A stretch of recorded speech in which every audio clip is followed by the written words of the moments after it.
All right, yeah. So how do we start this one off exactly? Do you propose something and I just try to refute it? Essentially, you try to propose the idea about free range, and I just try to refute how it's not ethical.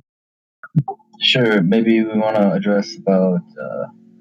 I think the first thing that I would concede or probably roll over on is maybe dairy. So, why is dairy? Why is dairy wrong? Yeah. So like milking cows or goats or whatever, compared to so like free range versus like more like factory. All right, so let me try to so I can completely refute it. Let me try to get all the information.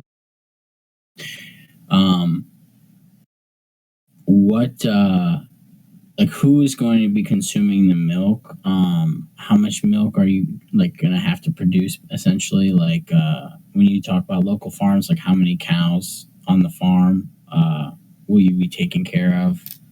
Uh, what will be your method of impregnating them? What will you do with their offspring? That kind of stuff. Yeah, I think it'd be the regular kind of like the farmer anally induced. So I think they do it with two hands. I'm not really sure exactly, but yeah, that method probably would be used both ways, right? Because it's just better. It's let me how to say this like More efficient or something. yeah, it's like the probability that they're going to get pregnant is a lot higher when a farmer does it than just I don't know naturally when a cow, cow and cow. Okay. Um, I'm not really sure though, so I mean, I'm just kind of basing that off a little bit information. well, if we go from the position that it's or the perspective that the method of impregnating the cows are the same. Um, I mean, I guess I can ethically target that by saying, I mean, there's no consent from the animal to engage in sexual intercourse or to be impregnated for the purpose of giving birth and producing. Uh, so I don't see how that's ethical. Um, So would you say that's fair? I don't know. I usually approach ethics from a point of suffering. So if a being or a sentient being or like something that we can pretty have a good idea that they feel pain or pleasure or really just pain. Like so, I'd ask the question: is the cow suffering in some way, or having like some sort of pain exerted on them, regardless of consent? Interesting. Well, I'm not 100% on the practices. Like if the cow has to be restrained during that, if they try to run Oh or yeah, they try to oppose. yeah, they have to be restrained. Okay, so that to me indicates the opposite of pleasure or perhaps trauma. Uh, so I would recognize that as unethical by your standards. Okay. Actually, I think I made a list of research actually I think related to this. I just haven't read it yet. Okay, I mean we could move maybe beyond like perhaps the cow doesn't realize that's happening. What about the point of slaughter? Like, do you only consume the dairy of the animal and then allow it to die natural causes, or do you eventually kill the animal, or do you kill its offspring, or anything like that? Again, I'm going off a little bit of information. I'm not sure how the like I'm not sure if I should use this organic or the free range kind of cows are held differently than factory farmed cows, but I'd assume that it'd be somewhere around. So I think factory farm they die at or they get sent to the slaughterhouse at age 5 or 6, and I think age 6 is the maximum when they can live to 20. So that's like roughly 30% of their lives, and I think it would be the same for uh, Yeah, so free range. essentially, the animal being put to death against its will would be unethical, especially because regardless if you can argue all the way down to the point of the technology of taking the animal's life is so precise that it supposedly doesn't feel pain, like you would measure a chemical reaction in the brain, which would indicate a response to trauma because it's a specific reaction that is occurring to the action that's occurring. And the same with what I understand about factory farming, the animals versus free range. Free range, the children are still, killed and made as veal after birth from the cow. Sure. The same with like how free range chickens are still the males are still killed after birth. I don't equate suffering or pain and death though. So if an animal is killed within milliseconds with a bolt gun, well, I mean, obviously they're not killed with a bolt gun. They're just stunned, and then they're I think their throat is slit or something like that. That's what I've been told. But I mean, Right, but okay. I would call that as not really suffering or pain. It might be harmful, right? But not. Okay, but what is pain but a response to your brain responding to stimuli to your nervous system? Like, say you had some kind of disorder where your nerves didn't work and someone stabbed you in the leg, like you wouldn't feel any pain, like, you know what I mean? So like, what really is pain? A chemical process in your brain responding to electrical or chemical stimuli, which would occur when the cow is being slit or shot in the head with a bolt gun or whatever. I'd define pain as your actual reaction or your cognition of that pain. So if it's imperceivable, then I wouldn't call that pain. That might just be harm occurring. So like if you are I don't know, like let's say in a wheelchair and you stab your leg, I wouldn't say that's painful. I'd say that's just harmful. So are you saying that because it happens so fast, like based on our perception of time, like you shoot it in the head with the bolt gun or whatever and it immediately dies? Well, I mean, I think the bolt. I'm not exactly sure on this, but I'm pretty sure the bolt gun just stuns the end, and then they slit his throat after that. I don't know. I could be wrong though. Well, I mean, yeah, from what I've seen, when they shoot the animals with that, like there's like a tool or whatever, like an air compressed gun or whatever, and when they shoot the animal in the head, that thing is dead because like you see blood coming from its head and stuff. But like I see they hang the animals on the racks and slit their throats and they still like move and like are functioning. So like they're reacting to that. So I'm not 100% about being stunned and then being slit and not aware of that. Okay. I don't think that's the common practice. But to your point about the time thing, yeah. So I would say that it's so imperceivable. It's so like like microseconds that I think that if you want to define it as painful or suffering, it's just such a small amount that it just insignificant. So that's kind of, I think that's the point you were trying to get, and that's how I think I would address that. Oh yeah. So I was gonna say, so you're saying you measure the level of trauma based on how much time occurs during that trauma, like say like it's a split second, but it's like the most traumatic thing that could ever occur to a person that could experience quote unquote trauma or whatever. It's not really trauma because it was a split second. I mean, I think it depends on like what trauma. So right, like if you, I think something could be very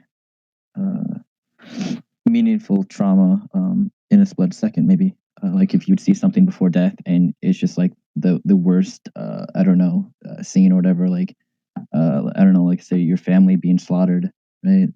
that would be that would take a split second, and then you would pretty much die like in incredible like grief, right? So I think that's not exactly true. I'm just saying that to be uh, brutally honest, just it's good enough. Good enough. Interesting. Yeah, so like you know how we have lethal injection. That's like in some debate how that might not be ethical because there's still some it's not completely well. First of all, because their mind, right? They know that they're going to die, and when they're injecting them with the concoctions and um, chemicals and stuff, they know they have dread in their mind, and so it's not completely I don't know, suffering free or pain free. But I think lethal injection is good enough though. If somebody was for killing humans. You don't think the animals have dread in their mind before they're put down for slaughter? I think they did before, but then there was some type of new layout to how the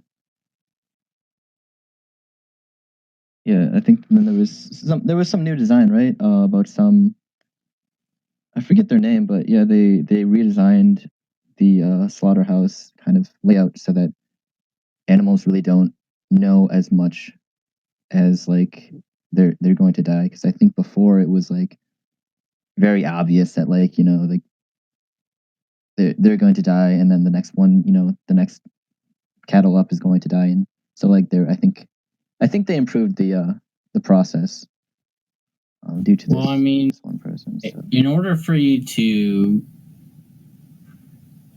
make it so that the cows don't realize that they're being put to slaughter one after the other, you would have to isolate them essentially, like so they don't realize, like they don't hear the other cow struggle or collapse or make any sounds or whatever, because they communicate with each other, they understand each other like the same way all animals do that exist in herds. You know what I mean? So like they understand when things are not right, and that's why they react. Like you see animals like pushing against and trying to fight their way, like not going up the ramp into the slaughter chamber or whatever. Like when you have several animals in a row and you bolt gun one of them in the head, the other animals start to act as if they're panicking. Like, so you, in order to remove that aspect, you would have to isolate them. And I don't know of any facilities that are like um, keeping up with demand for animal products in a way where they have complete chambers for individual animals. So, like, I don't think there's any possible way for the animals to not be in their vicinity of animals currently being slaughtered or whatever. Okay. I guess what I'm just saying is that they today what I assume to be is that their practices are so it's very minimal of any dread or any fear or whatever that happens in the animals' minds, and I think that's just similar to lethal injection, right? That there's some of that there, but it's the best way possible if you want to do it. So if you want to kill a person, then lethal injection. So in the same way, if you want to kill a cow, like the best way is, I guess, because lethal injection is like I don't think you can do that really with a cow because it probably be just expensive or something like that. But well, I mean, I guess that would force me to kind of move the argument if it's like from an ethical perspective. Without getting too off topic or having to debate a different topic, like we're just to say that, like, okay, we're ethically okay to execute prisoners or whatever because that's the crime or the punishment that they have been given based on their crime or whatever, and so like it's deemed that they deserve that. what makes it ethically okay to kill the animal then? Right, yeah. So you mentioned how the animal, I think you said, wants to live, and that they should want to, and that we're like violating their rights, right? Is that what you? Well, I was saying like when you brought up impregnating them, I was saying like they don't give consent to that, and then I guess to build off of that, like if they were to be forced to live on a farm, they don't consent to that either or anything like that. That's not in accordance with like how you yourself as an individual would like to pursue your own free will. While you're removing the free will of the animals if you're forcing them to live on your property and produce milk for you or whatever. And you're really removing their right to free will or their ability to exercise free will or anything if you're killing.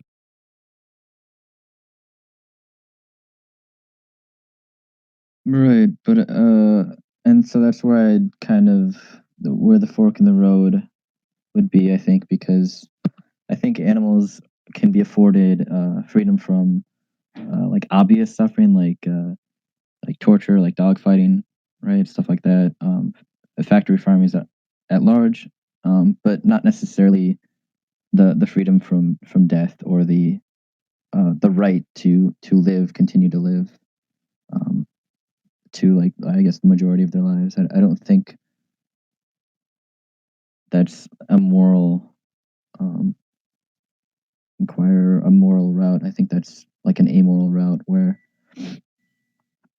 yeah. So I All mean, it's right, still well, I think it still might be debatable about like impregnating a cow because I'm not sure. I haven't read the research on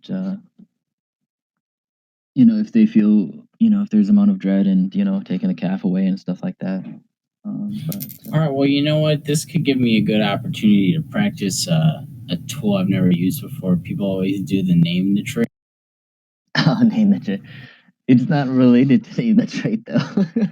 Well, I was gonna say like, let me give you a hypothetical. Like, say it was culturally acceptable to drink like human breast milk past infancy, like into adult, uh, and like it was common practice, like to have like slaves and force them to be impregnated and harvest their breast milk, and at some point you kill them. You don't have to necessarily eat them, but you could sell them their meat to people who do eat them, or just get rid of their body because they have no use to you or whatever. Would you say that's ethical?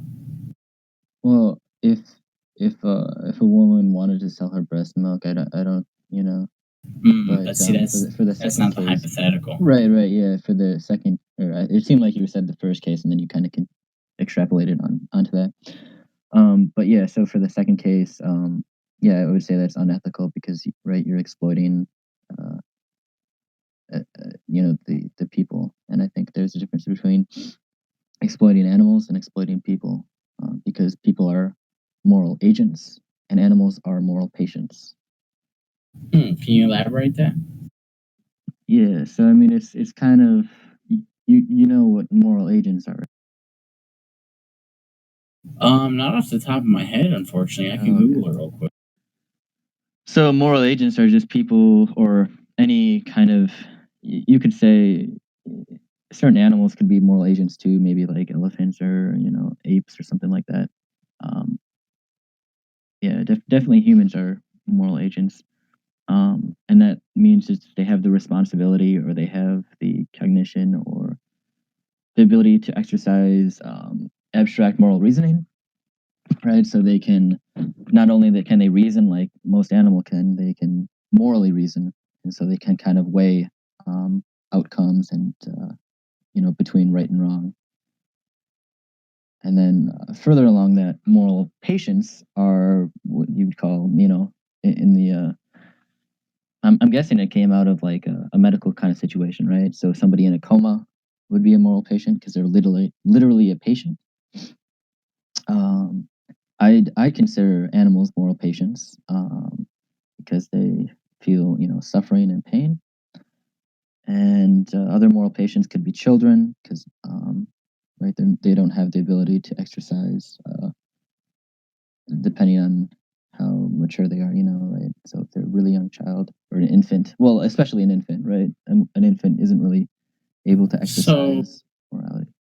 I'm looking at the definition of moral agent, and then I'm looking at, well, I don't know if these are the direct definitions. I don't know if there's like a, dictionary definition or not dictionary definition. You know what I mean? Like some kind of specific, like agreed upon understanding of what these terms mean. But what I have here says, moral agent is a person who has the ability to discern right from wrong and be held accountable for his or her own actions. Moral agents have a moral responsibility not to cause unjustified harm. Traditionally, moral agency is assigned only to those who can be held responsible for their actions. So moral patience says moral patience are things towards which moral agents can have moral responsibilities. On this definition, all moral agents are also moral patients, but moral patients need not be moral agents. So how are animals specifically moral patients? Because you brought up children who need assistance in reality to function. Or like, what else did you say? Mentally disabled people who also need assistance in reality to function? Yeah. Animals are self-sufficient. So how are they moral patients exactly? Well, because we don't hold a lion accountable when it kills a gazelle, right? Because they're not in like the moral arena. They don't make moral decisions between right and wrong. They kill their prey. Right? Well, no, it's moral for a lion to kill a gazelle because a lion needs to consume flesh in order to survive. Okay, then I don't know. Like, let's just some other omnivorous animal, right? They're not held accountable for their morals because they can't exercise abstract moral reasoning. But I'm not sure which morals they would need to be held accountable for. Like the distinction between right and wrong. So like you should so like like a lion or there's some type of animal like where they basically play with their food, right? And they pretty much torture it, right? Is that a lion or is that some type of other African group? Well, I'm sure there's many carnivorous animals that, especially felines, that So they might not be held accountable for killing the animal, but if you wanna, they're also not held accountable for torturing the animal because. But see, that's tough because how can we quantify from our perspective as humans? They're torturing the animal, but how can we really quantify that? Because perhaps we could say from their perspective, they're simply observing the behavior or the capacity of the functionality of that animal as they, do what they're doing to it. How are we specifically discerning that they're torturing it for pleasure or they don't care what they're doing or there's no, like, we cannot specifically say what they're doing. It's simply our perspective that they're torturing. So do you think animals are moral agents? Is that what are you saying like most animals are moral agents then? From my understanding of what I read of moral agent and moral patient,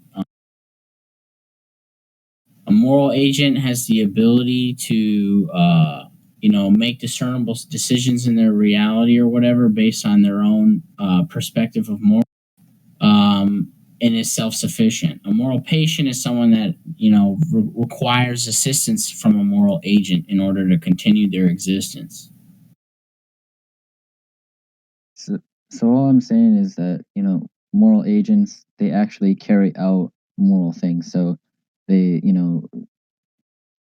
But what are morals really?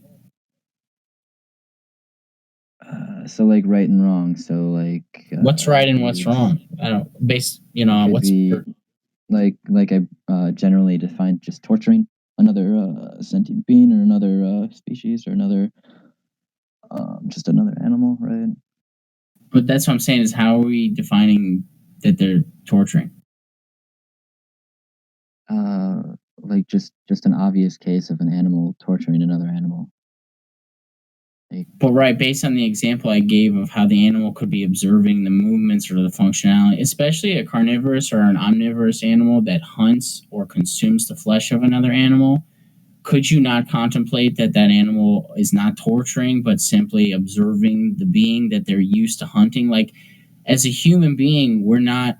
And this is, my opinion. This is not necessarily part of the debate, but I understand human beings to not be natural predators or hunters or whatever. And that's why when we witness a being that naturally consumes flesh or naturally ends the existence of another entity on a daily basis as part of their function, um, we view their behavior as like, oh my goodness, because that's not our natural behavior. But to them, it could be, I'm observing the prey that I am used to killing. And this is what I do to understand what I'm doing. Like, there's no way to prove that that's not what they're doing. So we can't specifically say, oh, that cruel thing that I consider to be torture is torture. Therefore, that animal is torturing another animal. So basically, what I'm saying is, like, how do you know that animals are moral agents? Like, because I don't think there's any proof. Because from what I said earlier, of my understanding, a moral patient is something that is not self-sufficient. Regardless of moral agents. All moral agents are also moral patients, but moral patients need not be moral agents. Right, but I'm saying just as moral agents. Why do you think either certain animals or the majority or all animals are moral agents? Well, because what's really a moral agent other than an entity that functions in its reality based on its moral consistency? Well, because they make a moral agent makes moral decisions. So not just. So what's a moral decision? So it could be, like in the classic case of the trolley problems, flipping the switch, between one track and the other. It's just weighing a rational decision in a moral way. So I'm not saying that all decisions are moral situations, but for certain moral situations, like, inflicting unnecessary suffering on, like, another being, it could be, I don't know, setting some. That's pretty much, I think, the broad way to do it. Is okay, so let me give you an example of what I'm trying to say. Like, you brought up the train on the tracks and flipping the switch to decide who dies as your moral agency measurement or whatever, because you can make a decision based. But like, what is it even moral to like lay the tracks down or use trains as technology? Like, how are you specifically measuring the line of morals? Or like, you have to be a moral agent because you're able to make a decision in that moment. How is an animal not a moral agent because they didn't make all the decisions leading up to that point to have to make that decision? And at the no, go ahead. The tracks and the train, that's just the environment. So that could just be the hunting ground of the lion. It could be the hunting ground of the jaguar. It could be anything like that. Right. So that's what I'm saying. It's like, it's needless to slaughter or kill animals because humans, it's not natural for humans to consume them. We're not predators. We have no need to, quote unquote, torture them to analyze their behavior because we have no need to hunt them and we have no need to consume them. So killing them is not ethical or moral based on the fact that it's needless for us to do it. An animal could have a purpose for quote unquote torturing another animal that is within its food chain that it hunts because it's part of its moral obligation to consume in order to continue its existence. I'm just pointing that animals, certain animals do not make moral decisions. So all animals are not moral agents. Like they. See, that's what I'm saying. Is like, what is really a moral decision? Right, and so it's just like an abstract reasoning about a moral situation. So, or a moral circumstance or a moral, it's something in. So again, so for the trolley problem, the decision wouldn't be leading up to the trolley problem. The decision would be to flip the switch. Right? Well, yeah, I mean, once you get to that point, but I'm saying, like, how are you measuring that an animal is not a moral agent because they can't make a switch decision But the switch decision only exists because we laid down tracks and we did all that stuff. Like we created this situation. Was that even moral? You know what I mean? Like an animal exists in its reality based on how it needs to exist, what it needs to do. Like why is that not based on its own moral consistency, or why is that not a moral agent? Because like it does what it understands it needs to do for its own life and its own morals in order to continue its existence. Like it Right. doesn't do Okay. anything unnecessary, but that doesn't mean like it doesn't have the same moral agency. You Like, don't are you saying humans are moral agents because we do things that can be considered unnecessary or not needed for survival? know, because we consciously and logically, or we make decisions that are moral. Animals, I don't think, um, for the majority of cases, I'm sure they can in some certain situations, but for the majority of situations, they don't make moral decisions because there isn't moral decisions for them to make. Yeah, or there What could be. about So let's say you could make a moral decision, right? But that doesn't mean the animal uh, is more instinctual. Like they're just going to do whatever they're hungry for or whatever, right? It's not going to be kind of weighing the pros and cons of, oh, if I go this direction, then I'm going to alert maybe this predator or this other, type of thing that's going to result in kind of like a chain reaction in um, some other being hurt or killed or something like that. So I mean, they don't make moral decisions in that sense. so would a moral decision be something right or wrong, like go to war? I mean, that's I don't, there's a lot of examples of what moral decisions could be. I'm just trying to think of what would be Would that be capable for one at animals. all? Like, say one tribe goes to war with another tribe and they Sure. do consistent guerrilla warfare tactics against each other. That's moral agency.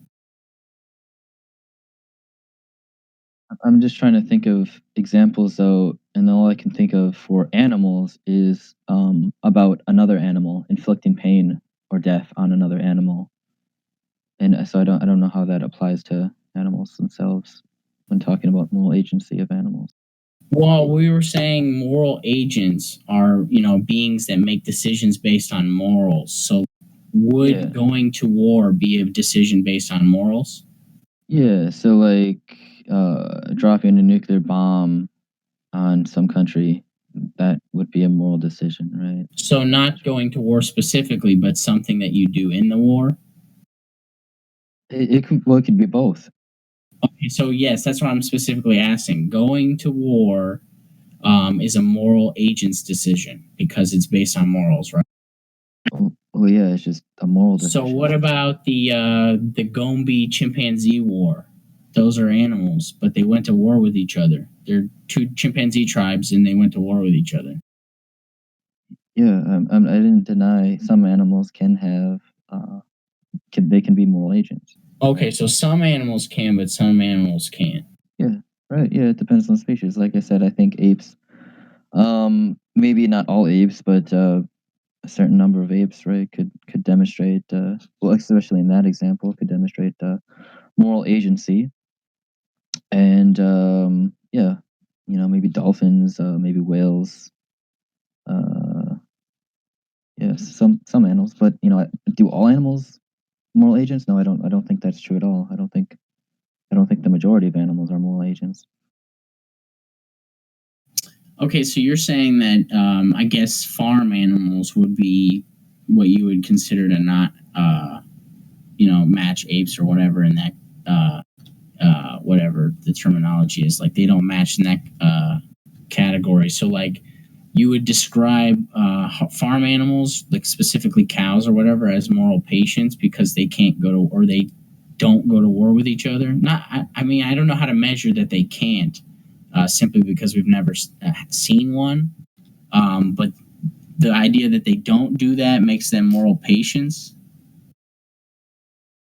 Yeah, yeah, but I mean, like, I think we can agree that any being that experiences pain, um, or has a spinal cord or is sentient or whatever you want to like generalize it to, is a moral patient. So like, it doesn't even have to be pain. Like you can be in a coma and not feel anything, and you can be a moral patient. It's just the fact that you can be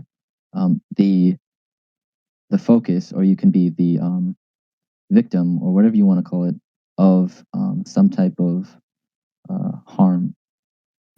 But see, it says moral agents have a moral responsibility to not cause unjustified harm.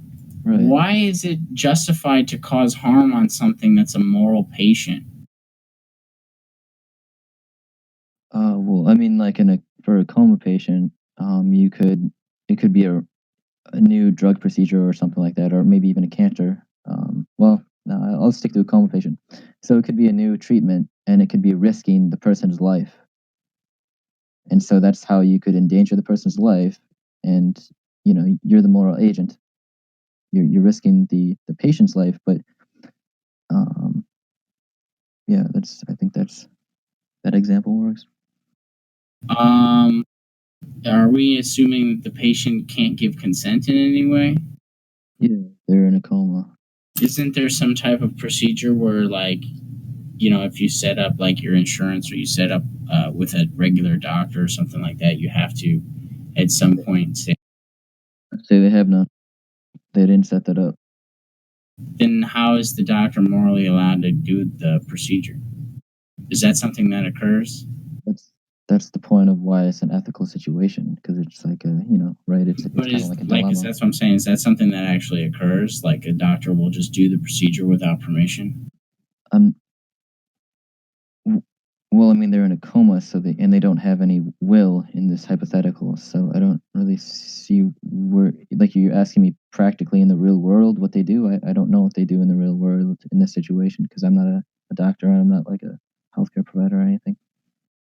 I'm just laying out a hypothetical that demonstrates what trying to explain what a moral agent is. But see, that's interesting to me, because like it's coming from the perspective of the doctor. Like, I think this procedure will save the person's life, therefore I'm going to do it.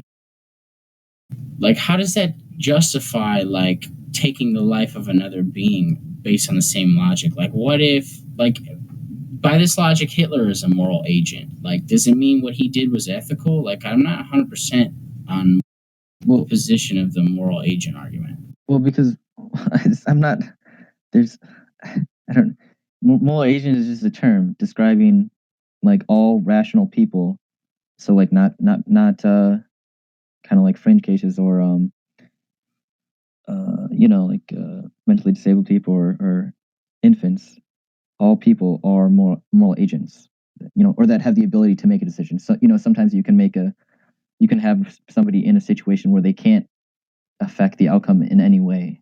Like they've caused something, let's say intentionally, or they're forced to do something by another moral agent, and so they have uh, like their hand is forced somehow, right? Where they're kind of like in a situation where they can't change the outcome anyway.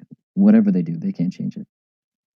And so I don't know what I'm like. Their moral agency is just like the term to describe people that make, or beings that make moral decisions. But see, that's what I'm saying. Like, just because you have the ability to make moral decisions, how does that give you the right over dominion over another being? Like, you have to live on my farm and do as I say, and I will kill you at some point or otherwise, simply because you have the ability to make moral decisions. I don't understand that.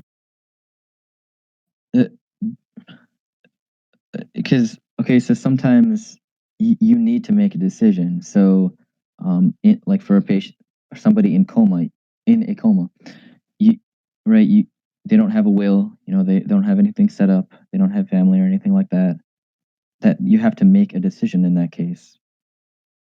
So that's why this term exists, because No, I understand why the term exists. I'm saying I don't understand how being a moral agent based on this gives you the ability to have dominion over another entity. Well, because they're not moral agents, and that's the distinction. You can argue that they're moral patients and that they have, maybe certain rights, like the right to live or the right not to be killed, and I can go with that. But I think we're just going to bottom out there that it's because I'm coming at this from a point of suffering and pain, and not from a point of that death is inherently wrong. One second.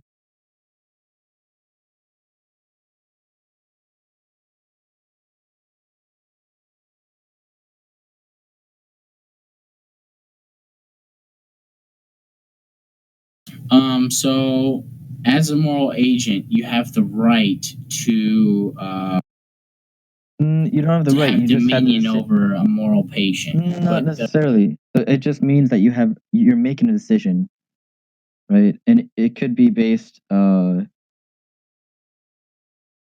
it could have a victim. Um, it could be even about your own life. Um, it doesn't necessarily have to have a victim. I was just kind of thinking in terms of what animals would be capable. So it doesn't necessarily grant um, like, let's say, humans over animals. I'm not saying that's necessarily true. I'm just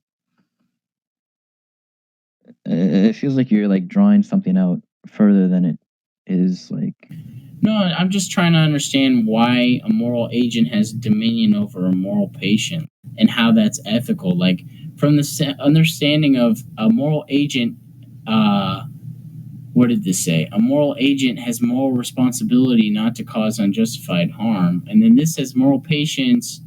All moral agents are also moral patients, but moral patients need not be moral agents. Moral patients are things which, towards moral agents, can have moral responsibilities. So, like, by this definition, it's saying we have a moral responsibility to not cause unjustified harm to moral patients. And you're saying the animals we're farming are moral patients, and you're saying we're not causing unjustified harm to them because they're not suffering when they die, but we're choosing their death date or choosing when they get pregnant or yeah. like that's not how is that moral responsibility towards them? Well, because I think that's part of what you were saying about justice. I think the line or the buck stops at suffering, not necessarily death or the right to live. I don't think animals are extended that I'd call it an additional right to be free from death. Well, so what about like say more there's a group of moral agents that, figure out that if you keep a specific group of people in a comatose state and hook them up to something, you can, whatever, farm their BTU or their spinal fluid or whatever. So they keep them as moral patients by keeping them in comatose state and they farm that stuff. Like, is that ethical? Like, that's the same argument of moral patient to or a moral agent to a moral patient. Right, but so I'm going to argue that because they're human, and first of all, I don't they would even before I feel like I don't even have to like explain this one out based on like the distinction between humans and animals, because just because something is a moral patient doesn't mean it can't be a moral agent. So in that scenario, right, they were explicitly made into moral patients without like the but that was just because of the scenario itself. Like they're still moral agents if without So it's like saying like, oh, you can slaughter infants just because they don't have they're not moral agents yet, or like just because. But in the circumstances of animals, some animals will never be moral agents, and so you can't make the same argument. Okay, so what if someone was farming babies that had some kind of disorder where they never grew up from being babies? Is that ethical? And they can't reproduce or anything like that, right? No, they're just stuck as babies until they die of natural causes. Their organs fail at some age or what. Ooh, that's tricky because right, they're human.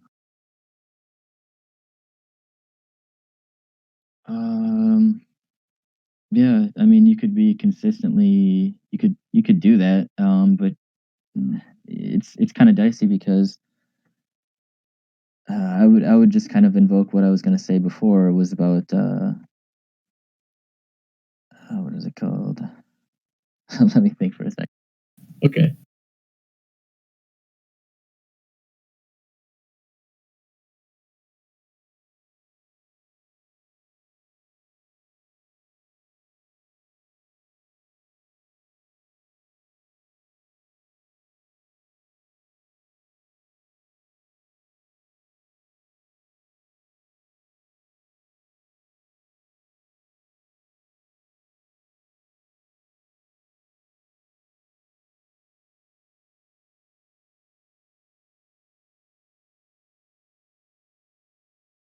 Oh yeah, okay. So species normality.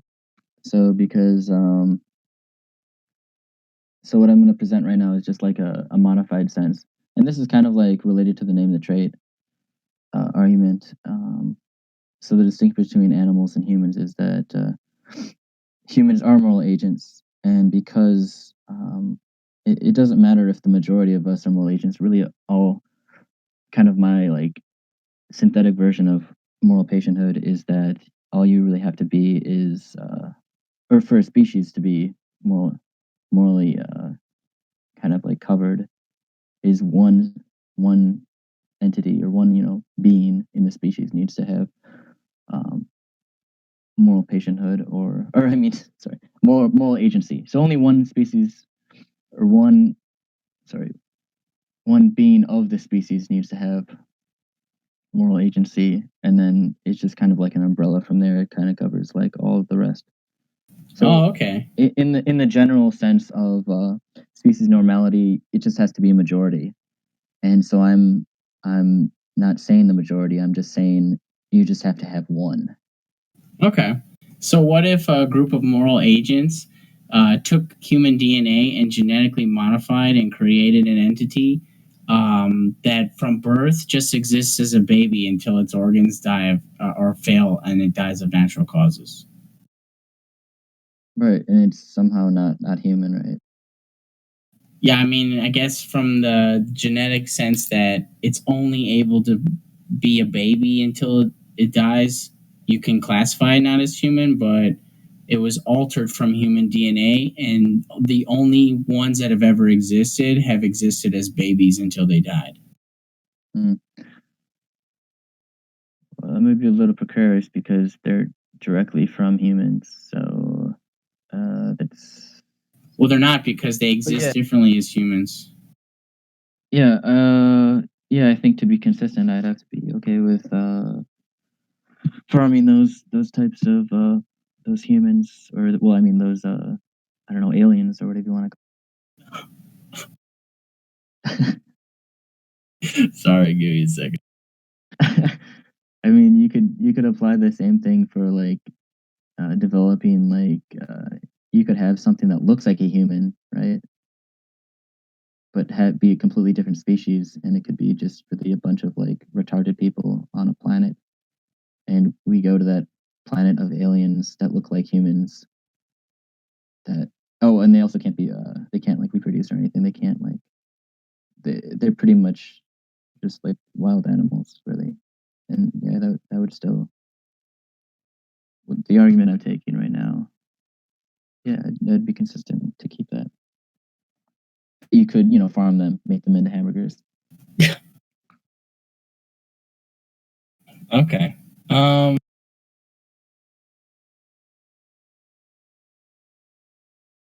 So all my focus here is that still that suffering. I'm trying to make the point is innately wrong, right? And we shouldn't inflict unnecessary suffering. And what I'm describing as unnecessary is that like it's as painless as possible.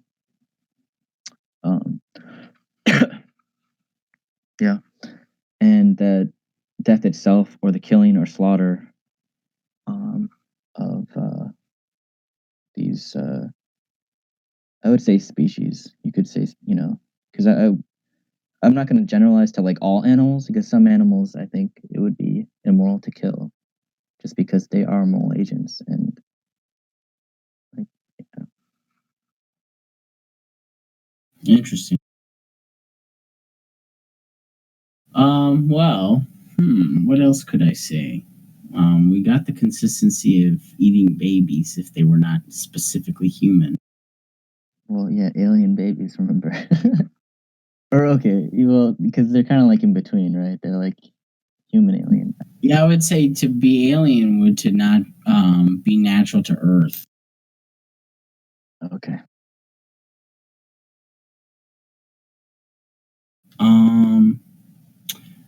But I think like how we're talking about suffering. And how did you specifically quantify suffering again? I didn't. I just we're kind of going off the seat of our pants right now and suffering. Yeah, I guess we didn't specifically address that.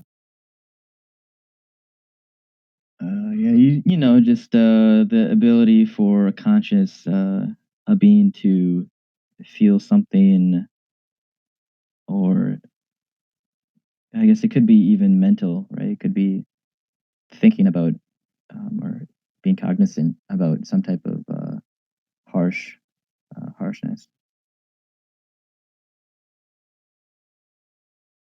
Because I would consider, like, if you consider a person like I'm not going to say, like, I'm just going to use zoos as an obvious example. Like, I'm not going to say like measurement of suffering or degree of suffering, but just to show an example of suffering at all. You can use zoos as an example of how.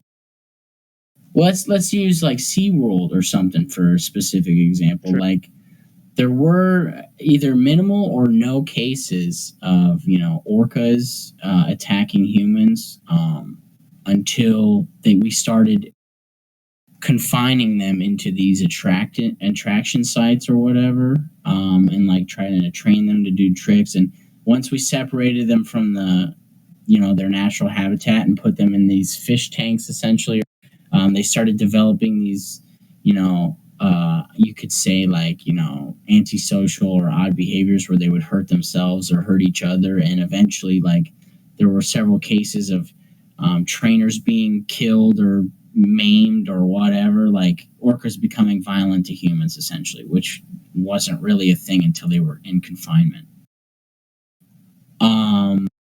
So, like, that's just an example of taking the freedom of an animal and inducing some form of quantifiable suffering to it, because clearly it's reacting to the situation in a negative way. So maybe to a less extreme end, but still on the same spectrum of suffering, which the point of a moral agent is to have moral responsibility and to reduce suffering as much as possible. So, like, on the same spectrum, these animals are being forced and confined to exist within the boundaries of the farm and within the timeline of lifespan that we decide. So that's still on the spectrum of confinement and removing freedom, and that does generate a forming of habits or behaviors. And you can say, well, those behaviors aren't bad because they don't produce X results or whatever, but it still goes against reducing suffering as much as possible, because to reduce suffering as much as possible would to not induce suffering at all. So it would be to not confine them in any capacity. Okay. This might be a tangent, but what do you think about an all a vegan world, like where there's wouldn't that mean that there'd be no domesticated animals? I mean, coming from my own personal opinion, I do not believe in the domestication of animals or the dominion of animals for farming or any of that. I believe that as a human being, I can survive off of plant material, and that I need to understand how to be self sufficient and live in homeostasis with nature. Basically, like, know how to grow and harvest as well as maintain the environment I'm growing in and harvesting in. And respect all the life that exists within that environment, myself and the animals included, or whatever. So, in all vegan world, from my perspective, in my opinion, uh, what I think about it, I think it's a really good world if it's from the perspective of humans living humbly and self-sufficiently rather than dependently on uh, massive systems or Yeah, I'm not suggesting that humans need uh, factory farming or any type of farming. Well, I mean animal farming. Sorry, we obviously mean some farming right now. But like my point is like, so you're okay with certain breeds of cows, right? Because I guess there could be some wild bulls and stuff like that somewhere. But you're okay with extincting kind of like entire species because they're domesticated animals. well, see, that's an interesting topic. Domesticated animals, like I mean, Yes, I guess probably that would be extincting. Well, I guess there could be some wildcats, right? There could be. There's obviously street dogs and stuff like that. it's hard to really say like, oh, it's we're extincting it, because like the other species that go extinct, like we had no real hand in their process. Like domesticated animals and farm animals and pet animals, we had a hand in their genetic process. So like Yeah, we exactly. would kind of just be like, if we just had some kind of method of not breeding them anymore or allowing them to breed anymore or something, like I don't know how to debate the ethics on that though, because I'm not really for like forcing anything on anything. But Because that's so wouldn't like that be the saying I'm implication? what? Wouldn't that be the implication of a vegan world, though? If we move towards everybody, like let's say litigation for a vegan world, wouldn't that mean that we would have to extinct most, if not all, domesticated animals? We would honestly just have to reap what we sow. But I think if animals, the domesticated animals, were meant to exist in reality, they would perpetuate in reality. Like if we didn't, like the farm animals essentially are bred so like genetically engineered that they die. Like the cows specifically grow massively and their organs fail and they get sick and they die like within, like, I don't even know, like if they're living in factory conditions, they won't live past 3 to 5 years. If they're living like in a sanctuary or something, maybe they'll reach a good age, but still they'll live to such a massive degree, like they're just not designed to exist in our reality. And like, but like some kind of dogs and cats, like they'll exist in reality, like they can hunt or feed or whatever, but like, the earth has a really good way of, maintaining natural process, natural homeostasis. And like, I feel like it would not be a good time period, but,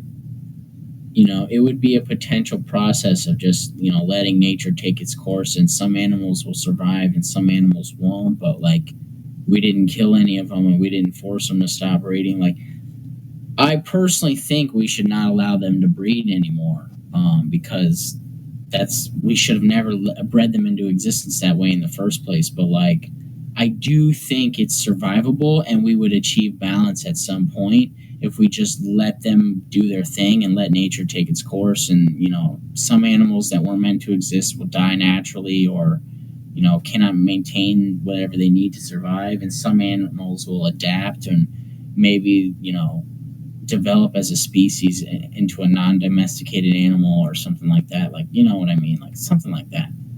Yeah, I think I understand what you're saying. Okay, but where did we? Because this is a tangent. Remember where were we? What was the original one? I was gonna address that, but I just wanted to kind of explore that tangent first. Um. Oh.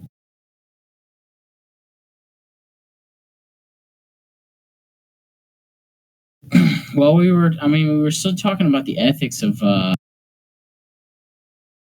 We moved on from uh, the one thing. Oh no, yeah. So I was saying like confining the creature Oh is yeah, a yeah. form of suffering. Oh yeah, the form of suffering. Okay. Yeah, I don't know. Because okay, so let me think. I think if you have, like, let's say a cow on ample land, you can still have them in they caged in, right? But it doesn't mean that they're.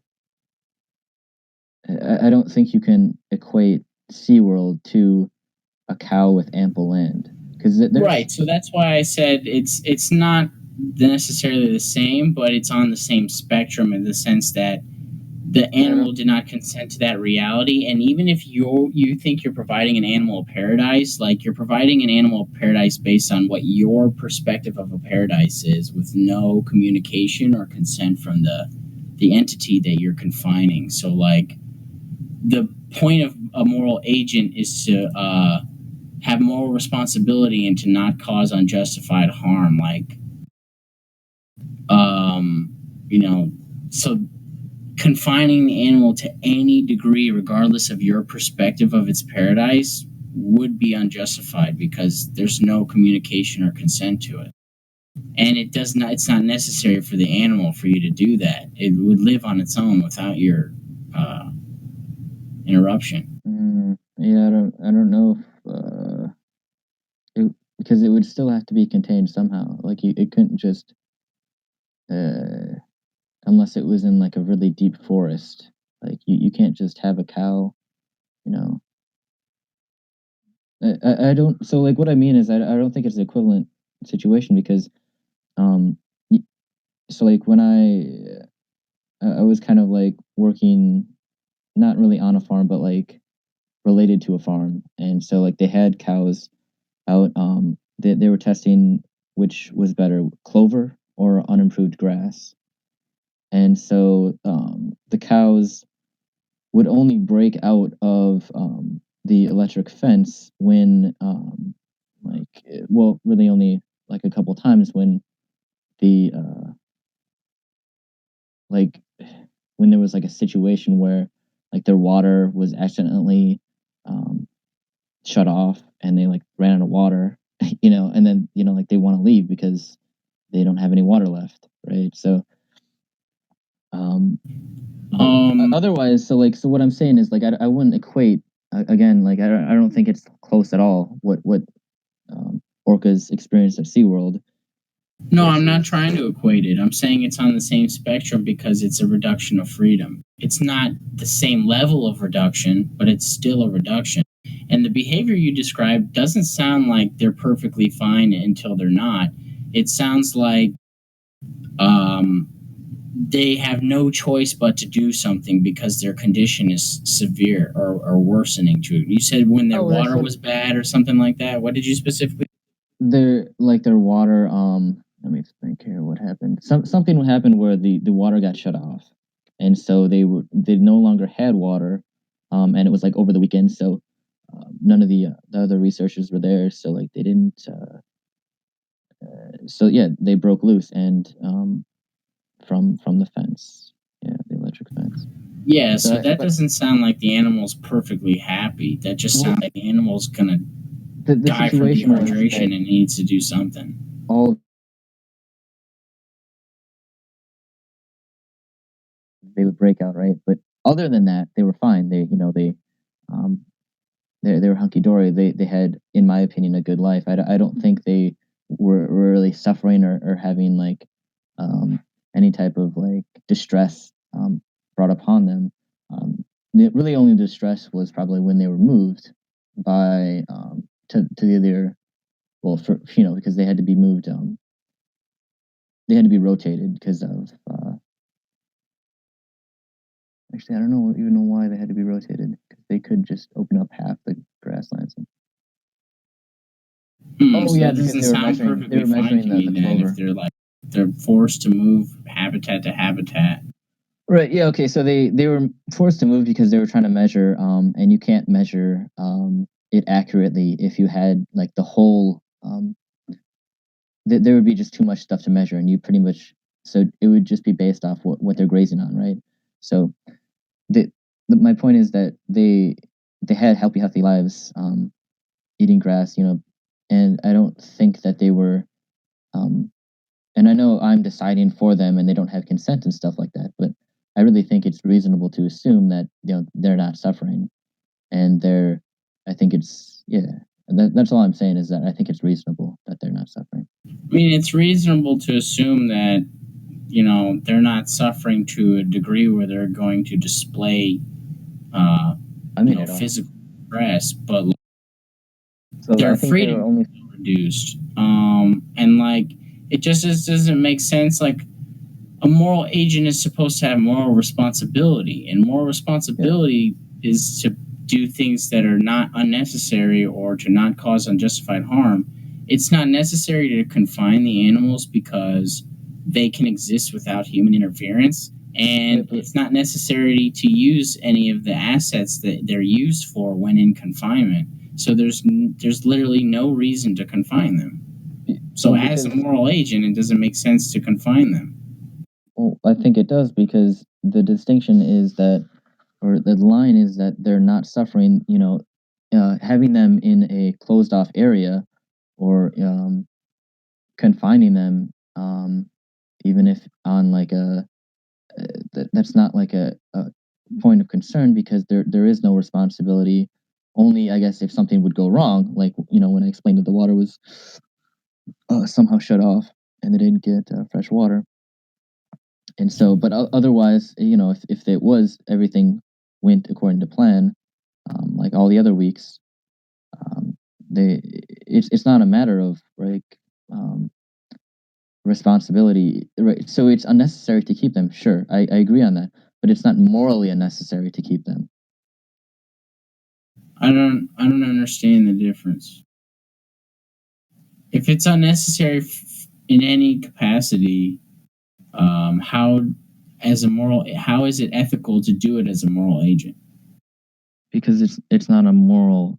I'm trying to set it up so that like from how what I'm basing my moral framework on, it's not a moral situation to confine animals unless we do it in a bad way, like SeaWorld. Obviously, that would be the counter example, but I mean, or the probably not the counter example, but you know what I mean. Like it's the because But it's not fundamentally it's not a moral decision, right? from what you're saying, like if you're saying that it's okay to confine them within, a large graze land or whatever, like whatever your understanding of a perfect or, perfectly happy or like I don't even understand like what your conditions you would consider are It's just good or whatever. something that you would think is reasonable based on agriculture, I guess, research. And so, like, I kind of trust that the people that set up the paddock areas that they were grazing on, they knew how much they needed for grass, and so they calculated out, oh, we need this many um, yards because I don't even think it was an acre that they were on, but we need um, this amount of land, and so that's I think it's reasonable to assume that this is how much land they need, and I'm not saying like you can't make a miscalculation, like you could. I think it's based off agricultural research, and I think that's reasonable to assume that they know what they're doing. But they know what they're doing in terms of what? Because we decided it wasn't ethical to, do factory farming, but you cannot sustain the world's demand for meat with free range farming alone. So Yeah. Okay. Well, okay. So now I think we're going on to a different topic, and I can talk about that too. But so, like, just for what we were talking about, just kind of like to tie it up. Uh, so I just mean that it's reasonable. Like, there might not have like canning beds and like saunas and stuff like that on these free range farms, but it I think it's pretty reasonable to say that they have happy, healthy lives, even though I'm just assuming that it's probably just as short as a factory farmed cattle. But see, that's what I'm saying. It's like that's all assumption based on your perspective. Like, and we say like can't sustain the whole world is like a whole different topic. Which yeah, it could be, but like at the same time, like I'll get into that if you wanna. I'm just saying like yeah. But I was saying like why I brought it up in this instance is because like how are you measuring that they're adequately happy when they're forced to live on a specific sized acre land? Like there's no allowed natural migration or natural herding within a specific amount. Like their behaviors are regulated, they're not natural. Like how are you saying that's happy and healthy? How are you measuring that, and how is it ethical to force that upon them when it's not necessary for them as to survive or for us to survive? Okay, so I'd say because I think you have a point. Like I think we're at a point where we might just do something efficiently, where it's okay. So like let's say for a human, right? We kind of all have different preferences and stuff, but what we consider to be ample space for, like, let's say an apartment or a house, like let's say an apartment for a single person and a house for a family of people. I think it's pretty reasonable to assume a certain amount of space for a single person, right, and a certain amount of space for a family in a house. And so, could they use maybe an extra room for both of those cases? Sure. I mean, are they going to be probably happier with that? Yeah, they might be a little bit happier. But I think we're kind of getting to the point where, we don't need to give these people, or we don't need to give cows mansions. We don't need to give them huge, huge, paddocks of land for them to just kind of like. I don't think it's necessary for. What about the people that don't want to live in a house or an apartment, but they like to backpack around and go where they please? Well, they still need a place to sleep, right? So that they're not just like camping They out use under a the sleeping stars. bag or a tent or whatever they bring with them. Okay, then I would say, what about, let's say they're Like, how are we really only in measuring Canada and like based some like on northern. I mean, like I feel like you're changing the hypothetical. The hypothetical was living space, right? And That's what I'm saying. You were saying like you can either have an apartment because you're a single person or a house because you're a family. But are you saying only humans exist that way and we prefer it that way? Like that's the hypothetical. The hypothetical is about how what we need is ample living space. So just kind of like assuming obviously there's other people, backpackers and stuff like that, that just roam free and they do whatever they want, and they really don't have. Well, I mean, I guess they could have a consistent job too. But anyways, my point was just that it's, I think, based on just what we give, and again, I'm probably assuming here, cattle, is that it's ample land. So I mean, sure, yeah, it would be nice in a perfect world to have them have like huge, like where they could just roam and roam and roam forever, really. And somehow, I don't know what we would collect. Well, yeah, I guess kind of like, I think they do that in India actually with cows, even though buffalo don't really fare the same way. Yeah, for like India, they just have them. They have like herders or something like that, right? Because cows are sacred in India, in most parts of India. Yeah.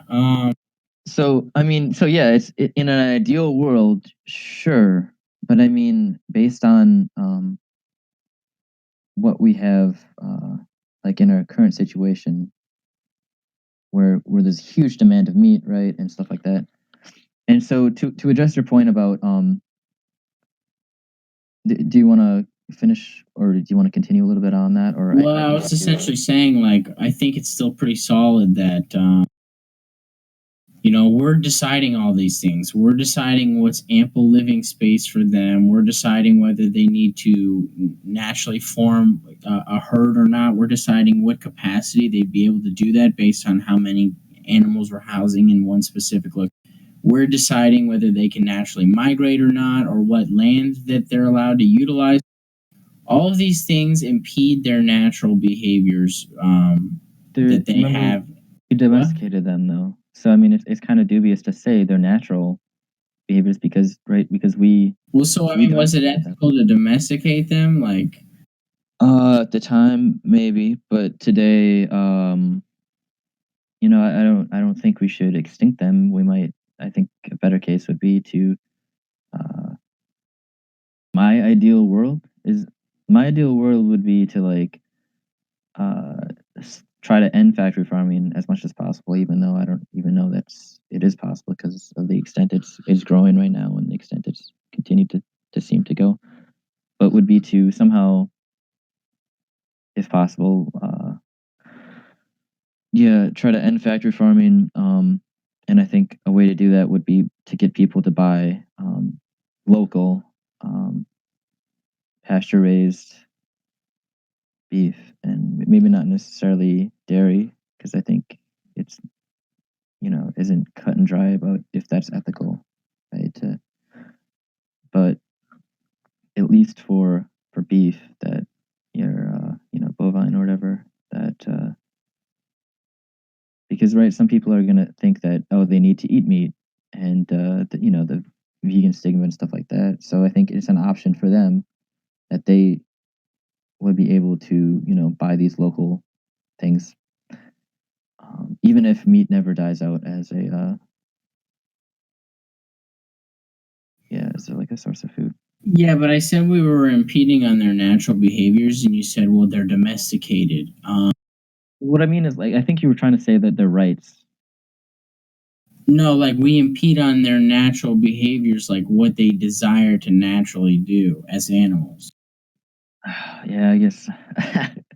I'm kind of like flying by the seat of my pants there again, because I'm just saying, like, it's good enough. They don't need. But see that how is that ethical to do that when it's not necessary? Just because we're deciding they don't need to follow their own natural behaviors, how is it ethical to decide that when it serves no real benefit? Okay. It's not necessary for us or them. Okay, so how about this? You're a parent, okay, and you have a child, and now you have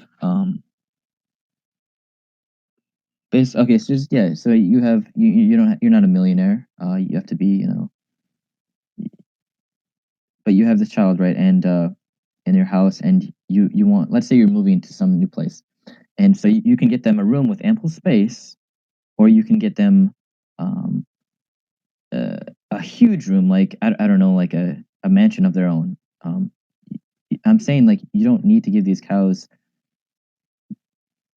In this scenario, the child is reliant on the parent. And if you're saying that they're children because they're domesticated animals, that's to imply that at one point they weren't a child. So we can have a discussion on what is ethical to do with the current child that exists, but it's not ethical to keep making more children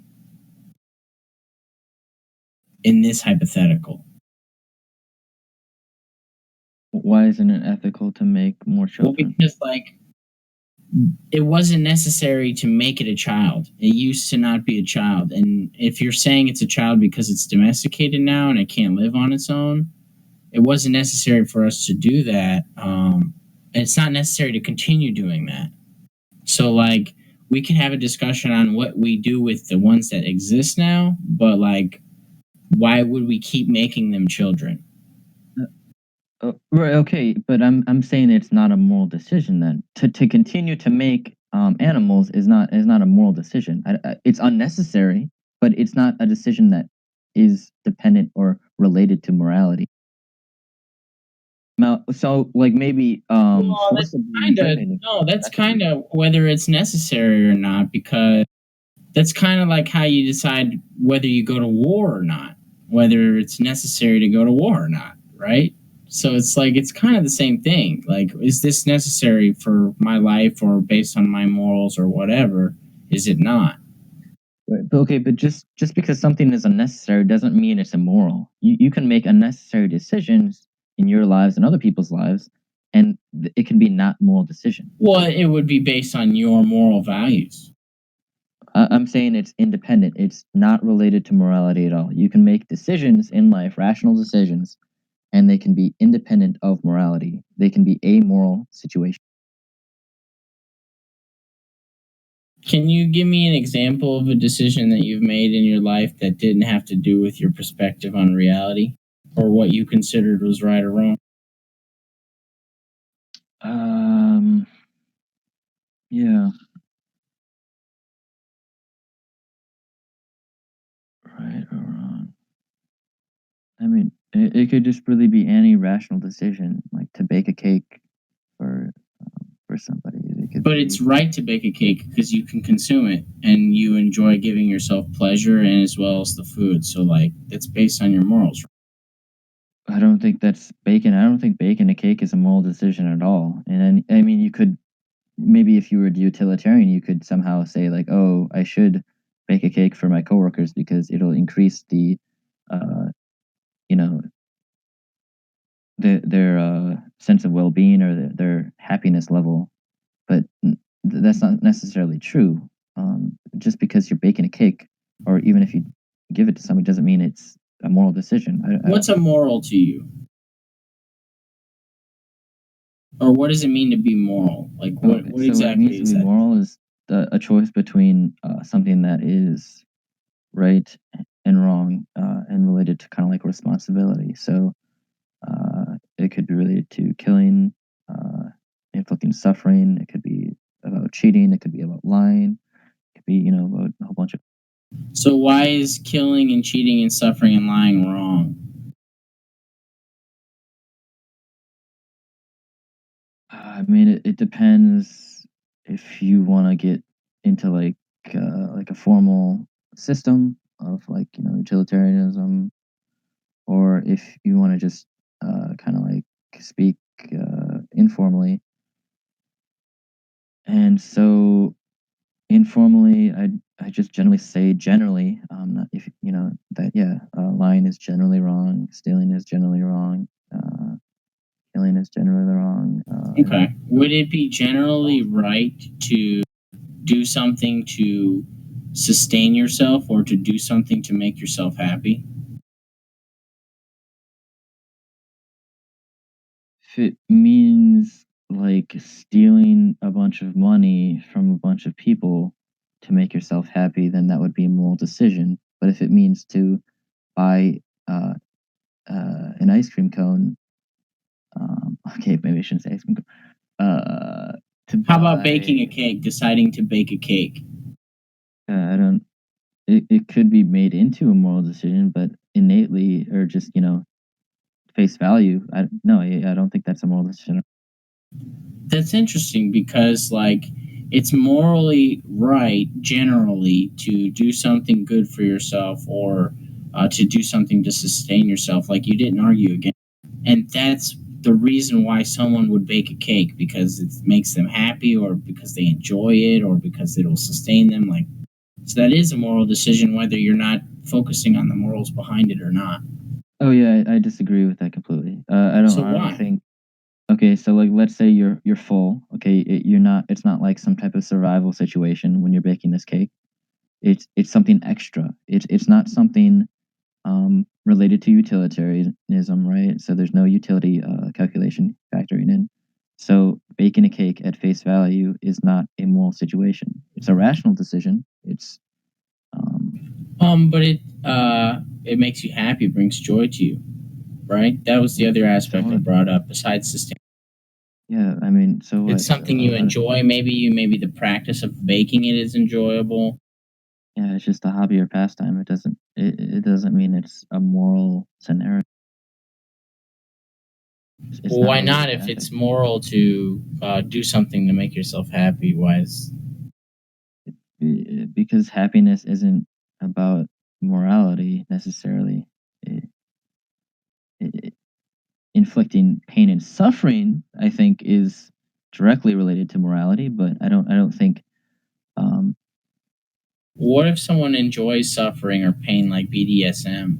It's what they're doing is immoral. no, so I guess I don't know if their partner likes it. That's a pleasurable experience to them. So I mean, kind of like malicious or harmful suffering. So rather than- malicious in the sense that the victim suffers or the person doing it suffers. I mean, usually the victim, but I mean, it probably could be the case where the person suffers too. Some. So how are you quantifying the suffering of the victim?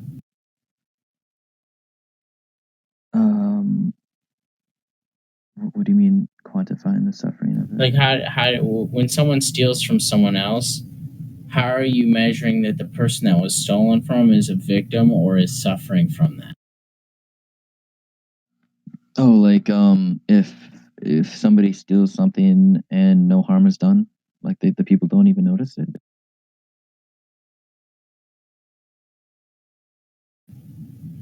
So stealing is only bad if the person that you steal from feels like negative from that. Yeah, I don't. So I was just kind of exploring what you meant by that situation.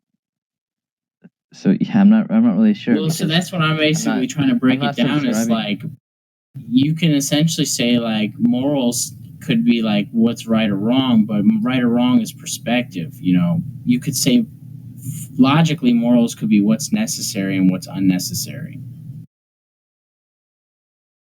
Yeah, and I think the crux is that what I'm defining as unnecessary and what you're defining unnecessary are different. So I don't think it's in the But case it's well, but because it's like go anything ahead. unnecessary doesn't need to be a moral situation. It's unnecessary for me to bake a cake. I don't need to bake a cake. Um, right? It's not necessary. But it's not necessary for you to go without the cake, so that's kind of a conundrum. But Well, yes, your I version can of go without the morals where cake. it's right or wrong, your version of morals where it's right or wrong, like that's perspective. So I'm not sure which version of morals is correct or how we actually quantify it. The best way for me to understand the situation is that um, even with the cake analogy, it's not necessary for you to make the cake, so you can go without the cake. But if you did make the cake doesn't suffer or lose any freedoms or anything like that. In this case of the animals, it's not necessary for you to go without or to for you to farm them or to take their freedoms and confine them or decide when they die. And when you do, you're impeding those freedoms. It's Yeah, not the same as the cake, you know. I know, but I mean the difference is that like we're disagreeing about what rights those animals have, and I'm saying those animals don't have the right to be freed from death. And I know, Why not? like that's just well, kind of like where we're fundamentally bottoming out. Like we don't agree on that. So like you think that they do, right? And I think that I don't know. I might be able to see that perspective someday, but like today, I don't think animals have the ability or the freedom from to just continue their lives on like open infinite land or like huge amount of land. But I why don't though? because it goes back to suffering. I don't think they're suffering. I don't. I don't. It's not how I see. That's my worldview. Doesn't. So they. I'm not saying that they can't suffer. They certainly can suffer. Right. They can suffer. If like the water, if a mistake is made, if the water gets shut off, in the case of the farm that I was working alongside. Um, but I'm saying for just like a general case where everything goes right and they have ample space, it's not in it's not like ranch kind of like thing. But see, you're equating docile behavior to not suffering. Like they're docile as long as they're nutriently content, but as soon as they're forced to struggle because they're, dehydrated, they're going to break out of their confinement. That's not to say that they're not suffering during their docile period. Like they're bred to be docile and to have, a consistent level of focus or energy or whatever. Yeah, and I'm disagreeing with you in that I think that it's reasonable to take on that they, when they're in this docile state, when they're just, mowing the grass, they're just kind of like walking about and stuff like that. I don't think that they're in a situation of suffering or pain. So if we came across a herd of people or a tribe of people, they kind of walked around. They didn't really do nothing. They kind of just walked around and like kind of just consumed, fruit off of trees or whatever. Didn't speak or nothing. They kind of just walked. And then when we gathered them up and forced them into the back of a truck and like put them into our own grazing field, they didn't really try to escape. They just kind of walked around in the field. Like, all right, so we're going to keep them there and keep breeding them and farm whatever they have to offer, right? That's okay? But so it couldn't be people because, right, remember, because of moral. But they're behaving the same way the cows do. I don't understand what the difference is. Because they're people, remember, because of species. But what's the difference? Because they're okay. So because one of us in the world is a moral agent, they're all included as an umbrella. But how do we know, like, they're actually, like, let's say, like, we DNA test them and they're genetically different. Like, this is the same scenario as the babies, essentially. Okay, yeah, then it would be fine. It wouldn't matter if they look like us. But I just don't get, like it what them not being human means that we can do that. They look like they're human. They walk around. They live their own life regardless of us. Like, what makes it so that them not being human allows us to put them in a farm and forcefully breed them and kill them when we desire and not let them leave the farm? Like, I'm not 100% on that. Yeah, I understand. And like, it seems like that's like the true vegan perspective. And my point with this is just saying that like a lot of vegans and they argue from a position of absolute, like with especially with omnivores and vegetarians and stuff, like they're like, oh, you should go vegan. But I think what people should do instead is take more of a, you should go vegan, or you should buy the kind of more expensive free range products as an alternative. It's maybe not the best feel good, because I think if so for somebody to feel the best about themselves, if they really were if they really understood like the situation and stuff like that, as you do, that they would probably become vegan. But I don't think it's a moral issue beyond, or when somebody just eats, or like let's say slaughters an animal for food. In the case of a small, I really don't get how we're separating them specifically. That's what I like. We're saying like a vegan argues from absolutes, but like I'm not identifying the actual distinction or the separation. Like we're using the term moral agents, but like the only real difference between this thing and a human is the genetic code and its behavior. Like I don't understand how that allows us to like have dominion over them. In the same sense, like think about this: some intergalactic entity comes down and recognize us to be like basically the same, like they're superior beings, and they recognize us to be on the level of cows in comparison to. and they have their own version of their moral agents, and we're moral patients. Like, would you be okay with being farmed by those entities? But how can they? I don't understand how that would like work out, because if they're moral agents, we can't be moral patients because we're also moral agents. There's only moral agents and moral patients. There's not like something higher above. Like there's not like a god agent or something like. Well, no, because you said moral agents can make cognitive decisions different than a moral patient. Like, oh, is this I can contemplate this, or is this right or wrong? Or They can differentiate. well, They these can, beings are like interdimensional. Their understanding and responsibility to reality is far beyond that of us three-dimensional entities. So, like, their understanding of moral agency is, on a much grander spectrum. So, in comparison, we would be moral patients because we would be incapable of the same responsibilities that they are capable of. So, can we be farmed by them ethically? because that sounds like I don't even know if I agree with the hypothetical though, because it's just like they're interdimensional beings. They can exist within all frequency realms. Yeah. But just because they have like this special ability or special power doesn't mean that that still the situation is about making moral decisions.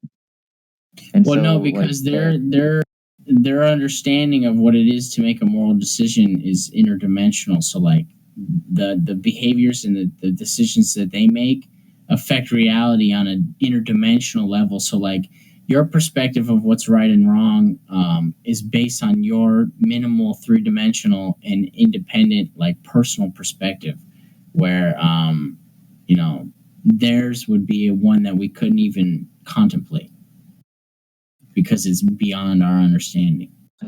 Yeah, I'm having a hard time. I'm having a hard time comprehending the. I think I get what you mean, essentially, but Maybe we'll make it easier. Let's say God is real. Would you consider God to be on the same level as a moral agent to humans?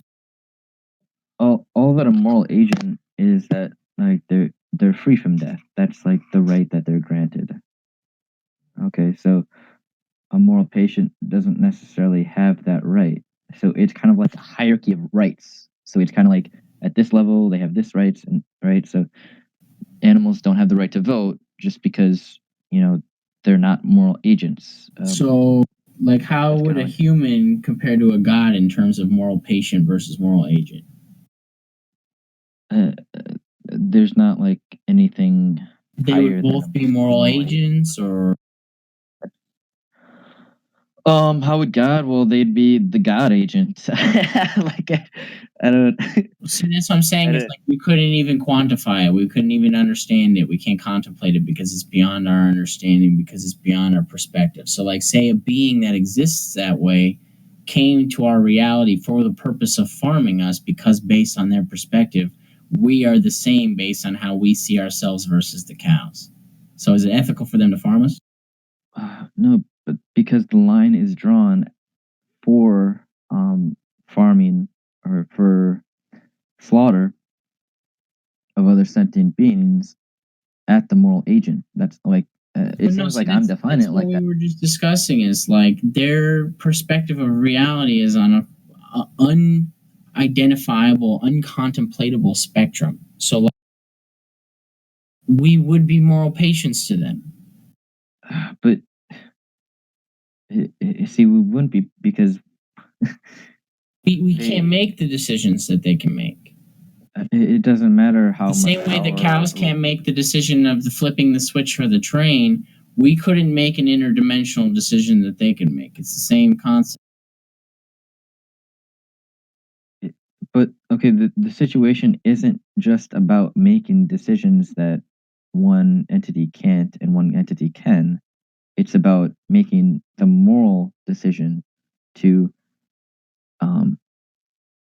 yeah, it just them in Wow. general, not even like moral decision to kill or to not to kill. It's just moral decisions in general. So it's really not even that specific. What? Wait a minute. Wait a minute.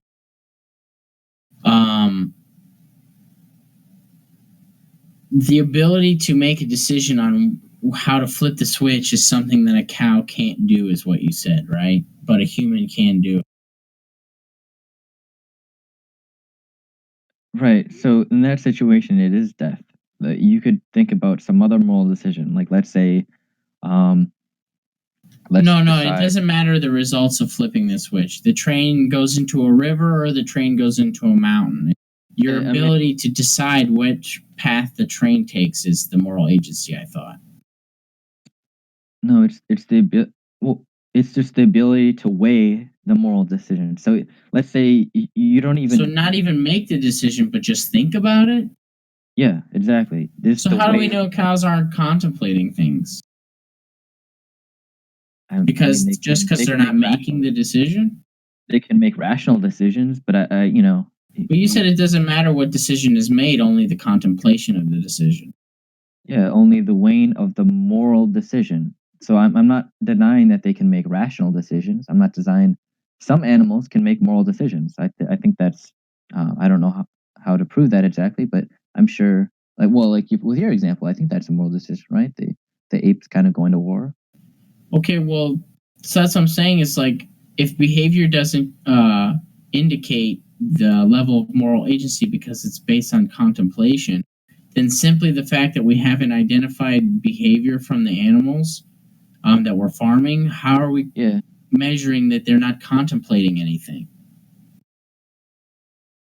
Well, I think because we haven't measured it, so it's How kind could of we? like I'm kind of getting at. So it's kind of we're uncertain right now, right? For me, my mind is made up. I think that they can't. I don't think they can make moral decisions. Cows, at least.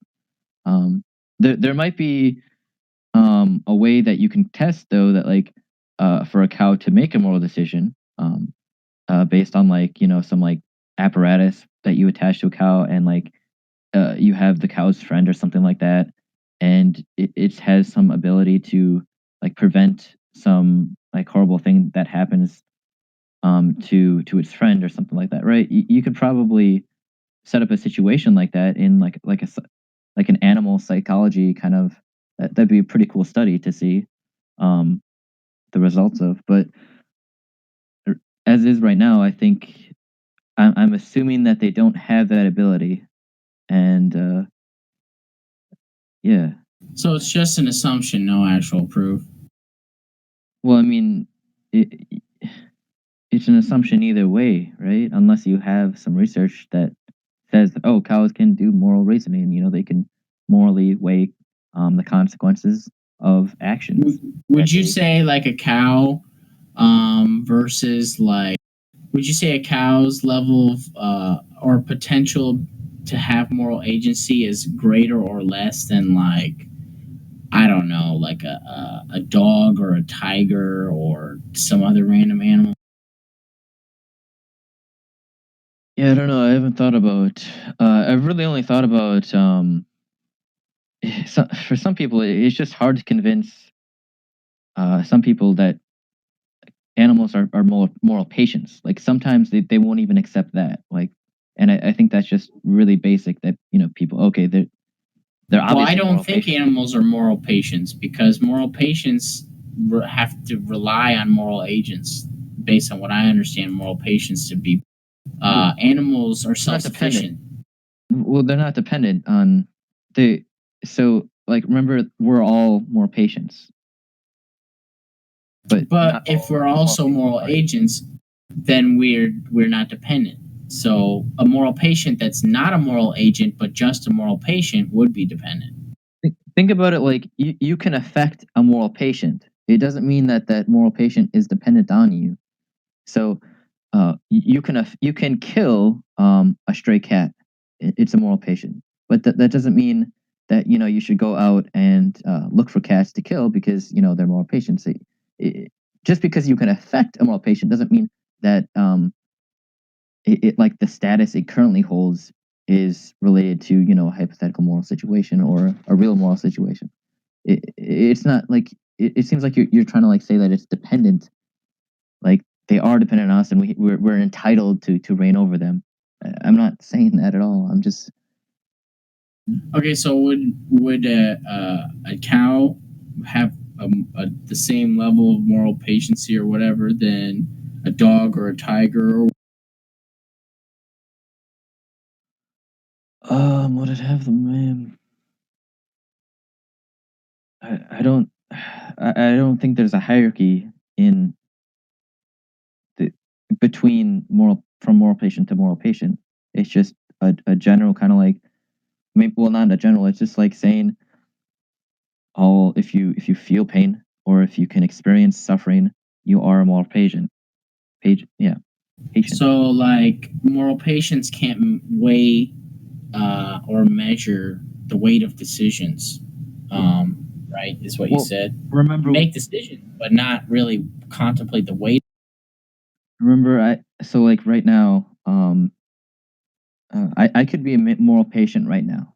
Okay, there could be some type of um I don't know, disease outbreak or something in the city I'm in right now, and they need to like bomb the area, and like I have no control over that. I'm a moral patient to them. They're the moral agents. They're the one that decides if they should bomb my city, and so I'm the moral patient.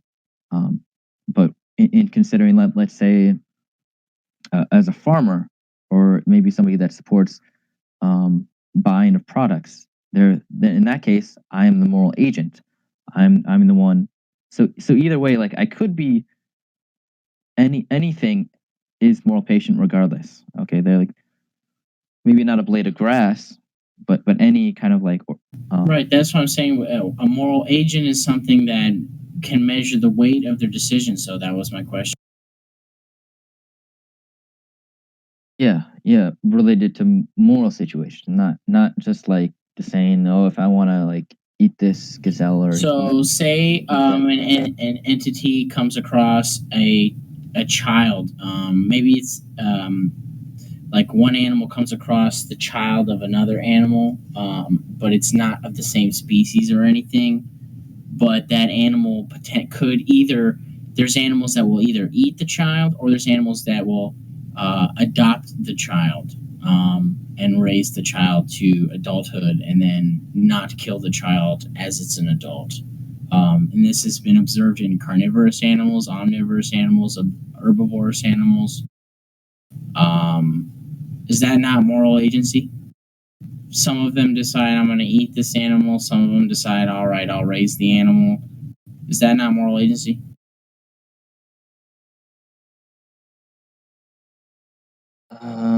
That's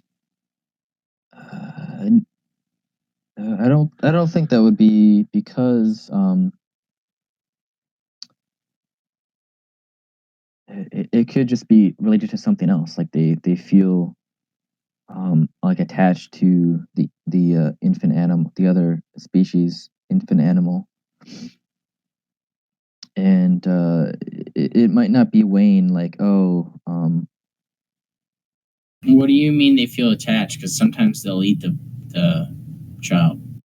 I mean, it could be something about feeling. It might not be, oh, like if I kill this, then they're gonna die, or if I don't think we should be necessitating that it is a moral situation just because we would see it as a moral situation. So a moral patient is just as emotionally capable as a moral agent, but they're separate because a moral agent contemplates the weight of decisions. Are we still on the same? No, yeah, I think we're on different pages. Because, yeah, I'm still not really seeing a difference between animals and humans based on this principle.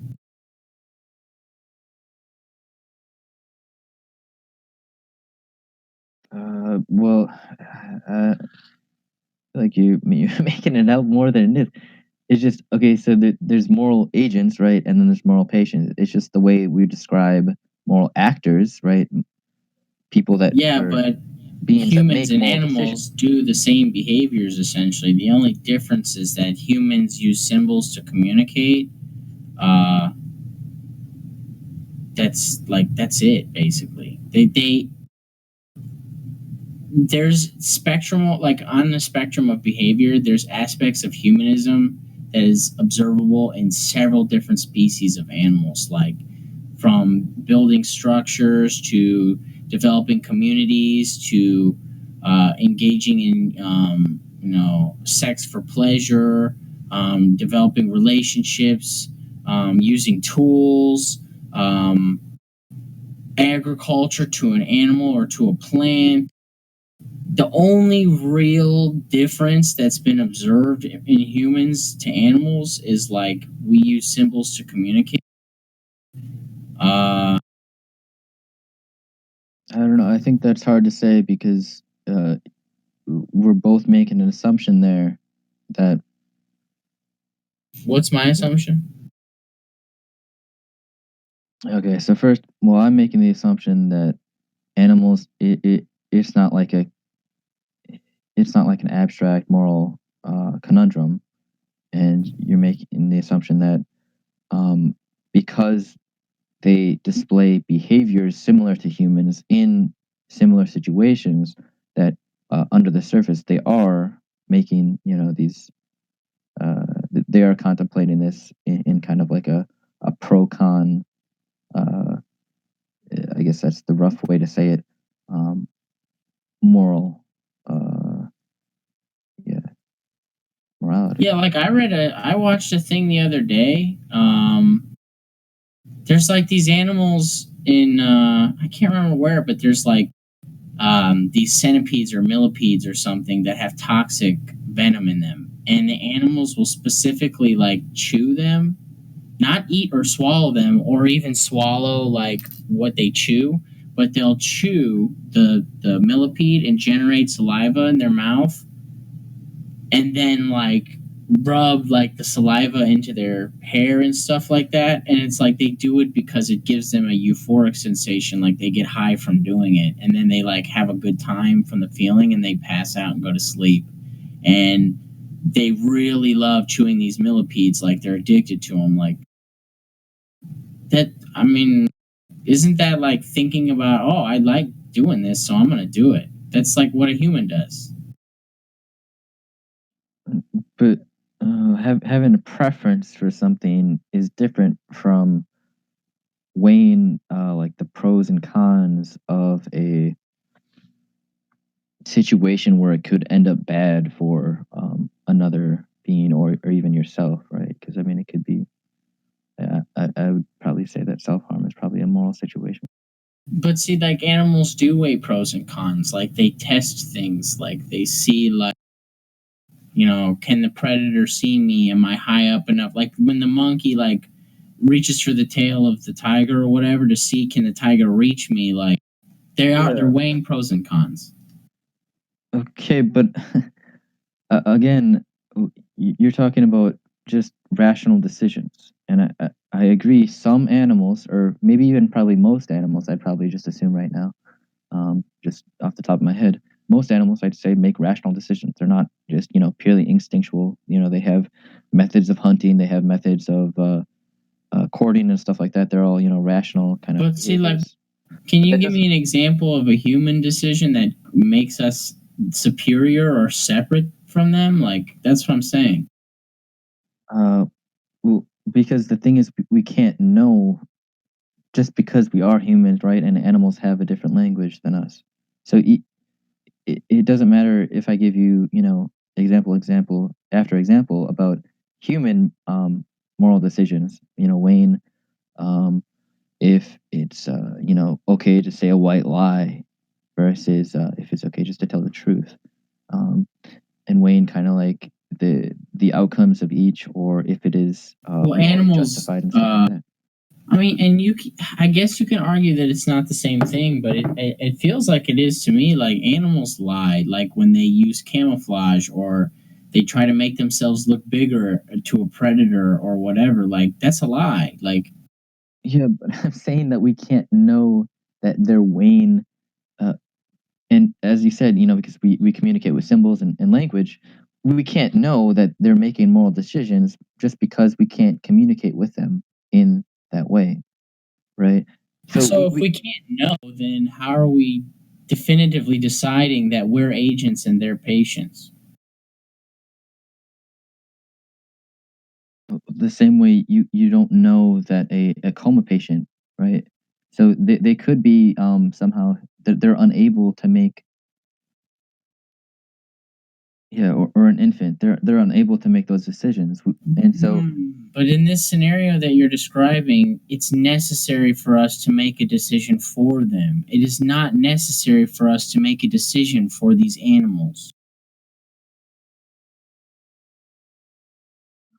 but there's unnecessary pain and suffering, and then there's unnecessary death, and unnecessary death is where I'm saying that's like an additional right beyond what is innate, and so I'm not saying like moral agents, moral patients are like a new principle or something like that, and that's because of that. That's why we have, they're different. I'm just saying the line is, yeah. My argument is the line is death. It's not it's what's between death and suffering, right? So for all animals or all sentient beings, it's suffering, but for um, beyond that, only for moral agents, and we don't know if the other ones are moral agents or could be moral agents. Well, let's say for cows, because I've already agreed that some can be moral agents.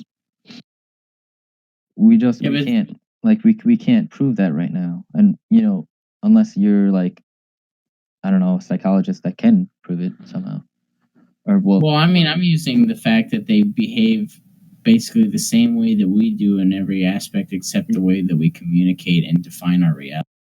yeah, but that, we're just But we're like just we're going perceiving back to their like when we're behavior. talking about suffering, we're just going back to the point of like impeding on a being's natural behaviors is to induce suffering to some degree. Like, and you should do it to no degree.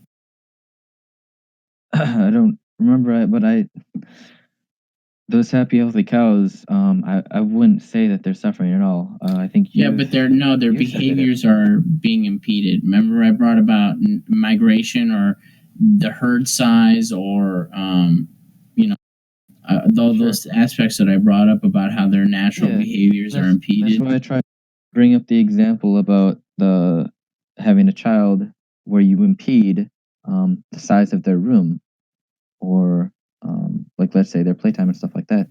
You, you're Yeah, impeding them, but it's not like a moral decision where, like, oh, you're impeding them. There's like, it would be a moral decision if you kept them to the house like 24/7, and like you chain them to um like a stroller or something for like days on end. If you did it to like that kind of extreme, yeah, it would be a moral decision. But see, I don't see how that hypothetical aligns because, like, you're essentially comparing the animal to a child. Like, the animal cannot exist on its own, and like, if you're saying that because it's domesticated, that's true, it's our fault that it's that way. Like, how's that moral? That we made it that way, so it's okay to continue doing it.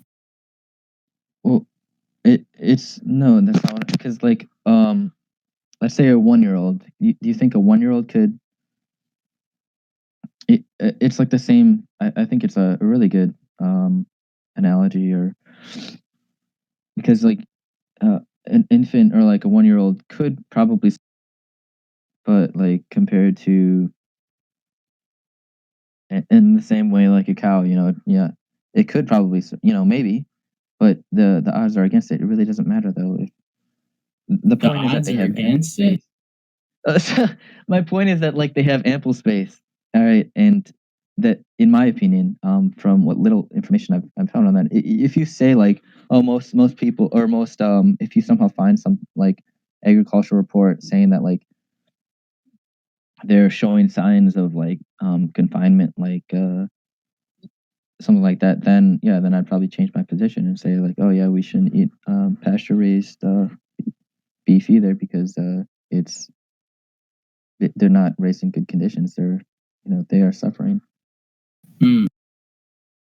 But the way I see it right now is that it's good enough. Like it's not. I really don't even see any suffering, unless they screw up somehow. The humans, right? And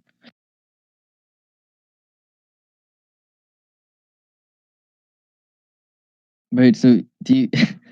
Because still seems like you still think that they are suffering to some extent, and I'm still disagreeing that they, with their ample land that they are raised on. I feel like honestly that we're kind of just going back in circles. Yeah, I know, right? Oh man, it's been like 2 hours. Shit. Yeah, this is really enjoyable. So I'll leave it to the room, and maybe we could revisit it another time. Okay. I feel like there was like one thing else I wanted to talk about related to what you were saying, but yeah, yeah, I don't remember it. But yeah, this has been a good discussion. I liked exploring the topic. I felt like I learned a little bit.